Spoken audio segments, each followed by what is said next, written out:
Aujourd'hui, je suis dans la réserve faunique à Chef-Mouchouane. Question de vous montrer mes meilleurs trucs pour prendre la truite mouchetée en début de saison.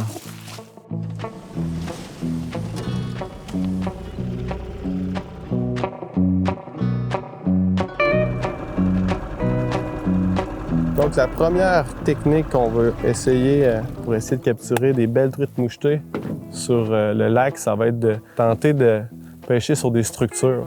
Peu importe le poisson que vous pêchez, ils sont toujours en embuscade. Là, ce que je vais faire, c'est que je vais m'installer un Willy Bugger à tête plombée, une mouche qui est quand même facile à lancer, dépendant de la grosseur de la canne, mais c'est important d'avoir une mouche qui est adaptée avec notre équipement. Une autre chose à ne pas négliger, si on veut pratiquer la remise à l'eau, il faut toujours écraser l'ardillon. Oui, on a plus de chances de perdre le poisson, mais en revanche, ses chances à lui de mieux récupérer après le combat vont être meilleures parce qu'on va faire moins de dommages dans la mâchoire. Je me suis ancré pour être sûr de rester en place. Là, je regarde sur les berges. Au moindre signe d'un poisson, je vais essayer de lancer le plus rapidement possible. Parce que souvent, quand on voit la truite s'alimenter en surface, pour lancer dans le même sillon, on a environ 4 secondes parce qu'après ça, la truite est rendue ailleurs. Là. Fait qu'il faut vraiment être hyper réactif. Souvent, le monde s'imagine qu'il faut qu'il se lève super tôt pour la truite. C'est vrai dans le mois de juillet à août, mais là, l'eau est encore super froide. Donc, les truites sont confortables de s'alimenter toute la journée. Wow! Magnifique couleur.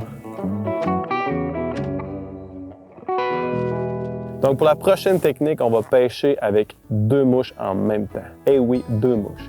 Ça peut avoir l'air un peu bizarre dit de même, là, mais je vais vous expliquer comment ça fonctionne.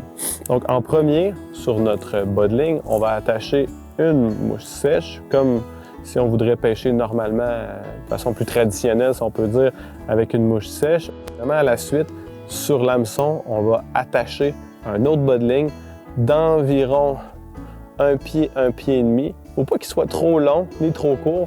Par la suite, on va attacher notre nymphe, puis on a un beau montage. Donc, ce qui va se passer, c'est que quand on va faire notre lancer, la mouche sèche va rester en surface, puis la nymphe, tranquillement, elle va couler. Donc, on a quand même un mouvement qui va se créer, qui va attirer l'attention de la truite. Lorsque la truite va venir chercher la nymphe, bien, ça va faire couler notre mouche sèche, puis on va savoir qu'on a un poisson au bout de la ligne.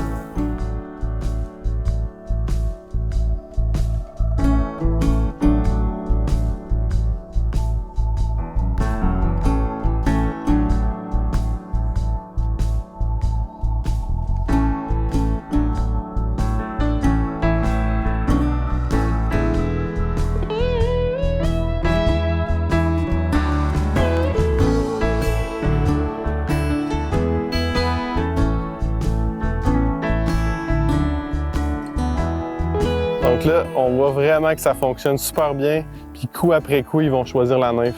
Probablement que plus tard dans la journée, lorsqu'elles vont devenir un petit peu moins farouches, elles vont quand même elles vont venir plus en surface prendre la mouche sèche, là, mais ça fonctionne à la perfection, la technique. Là, ça commence à être de la belle truite.